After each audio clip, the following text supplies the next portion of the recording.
good, y'all? It's Jungle Poppy. Welcome back to my channel. Today I'm going to be talking about my Rhaphidophora foraminifera, or it could be a megasperma, but looking at photos on Instagram and Google, it looks like it's a foraminifera, so I'll keep it as that.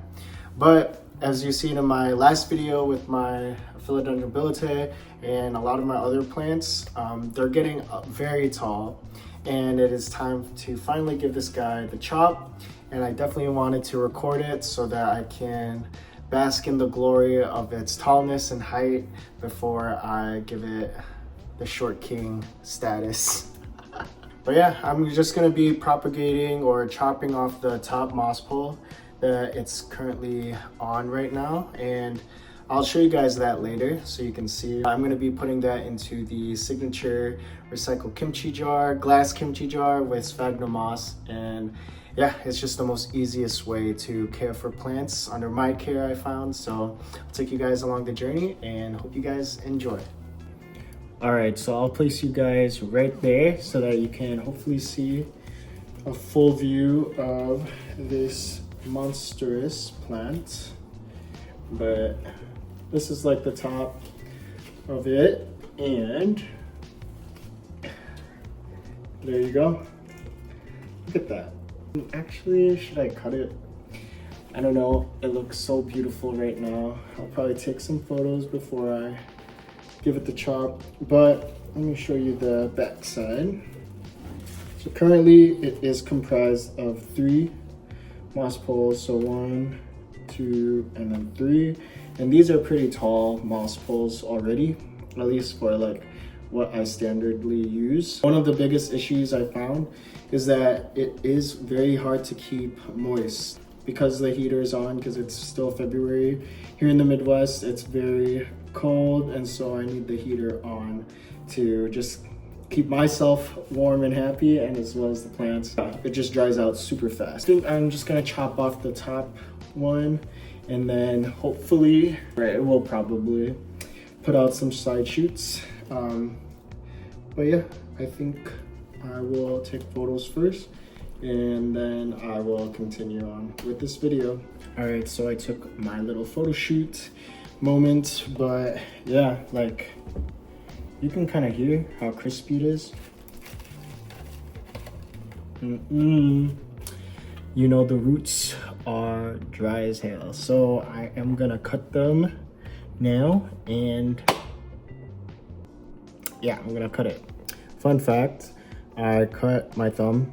You can kind of see it there, using this because I was propagating my Hoya ovavata, and I was like putting the stem right there, and then like thinking that, oh, I can control it, but don't try that, because I got a cut right straight down the center, and it was bleeding a lot. But yeah, learn this lesson from me, and don't do it to yourself. Anyways, I'm gonna take this, and here is where that moss pole starts, the most tallest one, and you can kind of see there's already a growth point there, that little tiny little nub. I don't want to cut to this one because this is a very thick root, and I'll just leave that there. But I think I will cut it here.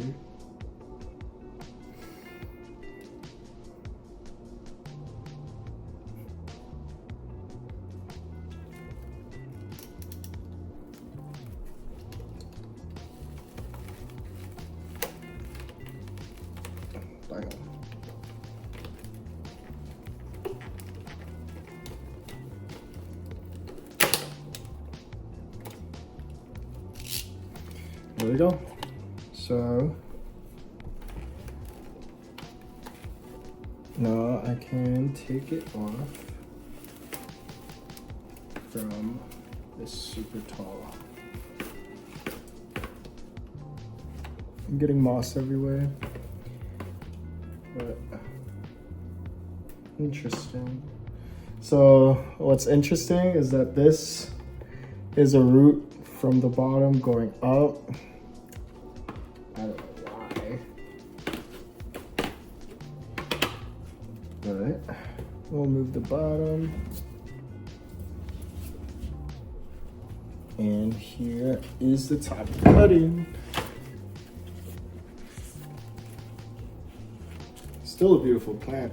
But the first thing I'm gonna do is definitely soak this because it is very papery, crispy, dry, and probably hydrophobic. So I wanna make sure that it has its nice soak so that once I put it into its temporary home, or hopefully forever home, it will absorb the water from that base layer. So let me do that and then I'll show you guys what it looks like. I gotta vacuum the moss, it's everywhere.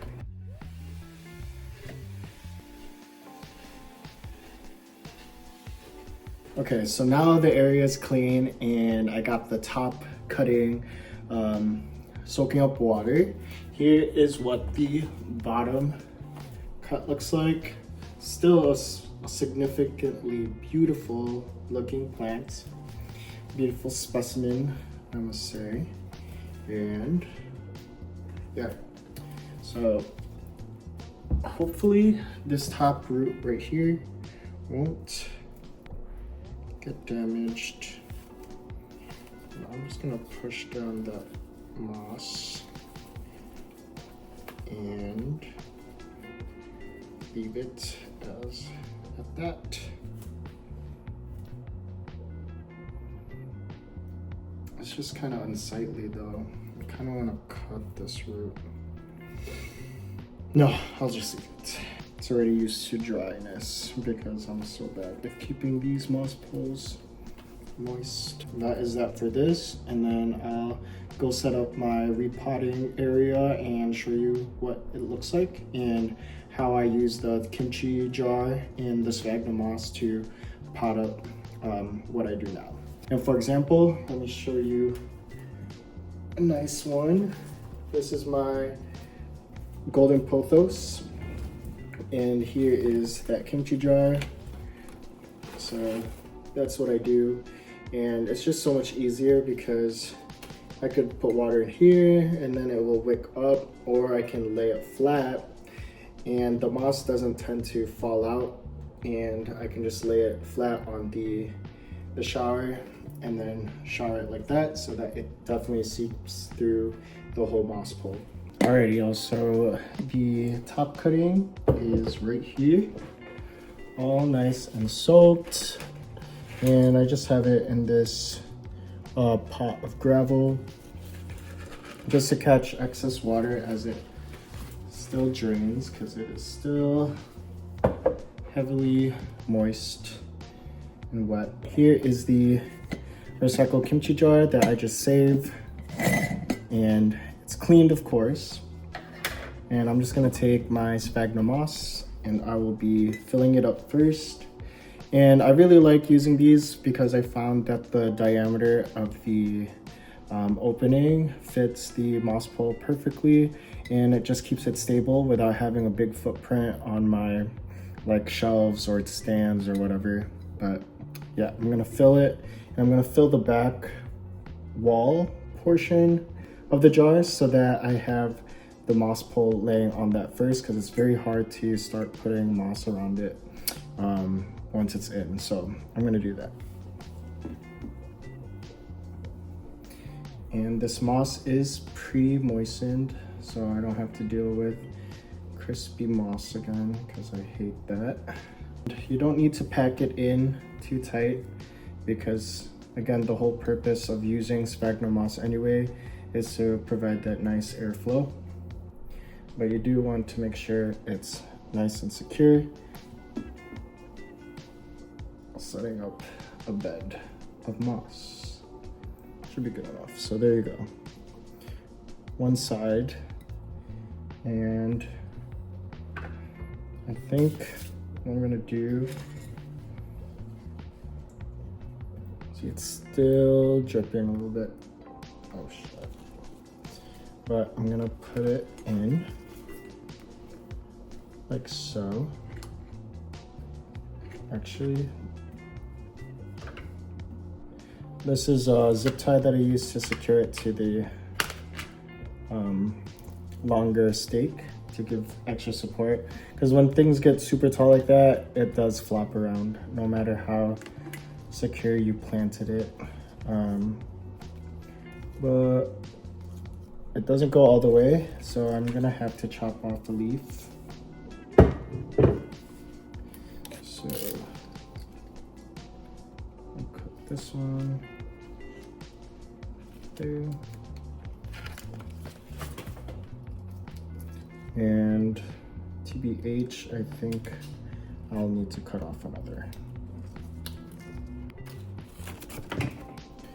So here's the collateral. For now, I think it is perfect to fit inside. Let me take this off. Cool. And this does provide enough space so that even if there is water sitting, it's not touching that open cut there. But I'm gonna be very aware of watering. I'm not gonna water it since I just watered the pole and the moss that's inside the jar is pre-moistened already. I think that should be enough moisture. What I'll first do is pack moss in this blank area. Just like that. And take my jar. And boom. So there's that.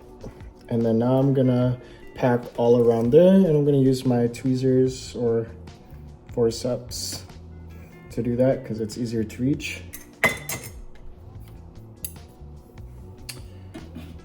Okay, it is done. Step back. So here is the finished product, and it looks so nice. I like the aesthetic of it, very clear. You can see the roots, you can see if it's dry, how it's progressing, and I'm now gonna be very aware to position it more forward because it is leaning that way, or the leaves are facing a certain way, so I wanna fix that. But it shouldn't be too much in shock because there is already a root. You can kind of see right here. That's already there, so it will take up moisture. I'm not gonna really fertilize it just yet once I start seeing more root development.